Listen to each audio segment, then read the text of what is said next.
Sa pamamagitan po ng ating mga pagdarasal, mga panalangin, tayo mismo, mga laiko, mga pagkaraniwang mananampalataya, kapag may mga nangangailangan, hindi man po sila may karamdaman, o wala man po silang pangailangan sa sarili nila.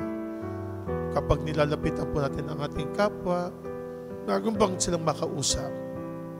Kapag nakausap natin sila, yung ating pong presensya, makita lamang at dala-dala pa natin ang ating Panginoong Diyos, ay iibsan ang kanilang nararamdaman at napapalitan nito ng kasiyahan. Tulad din po ni Papa San Gregorio, ginawa sa ating pagdarasal, ay makarating at makapagbigay ng magandang imahen, ng ating matimyas na pananalangin, yung buhay pananalangin natin.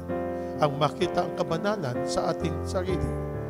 Ang makita natin ang ating Panginoon Diyos sa mga may karamdaman, sa mga may sakit, sa mga nangangailangan, sa mga tumatawag sa ating Panginoon. Ipakita rin po natin na face to face.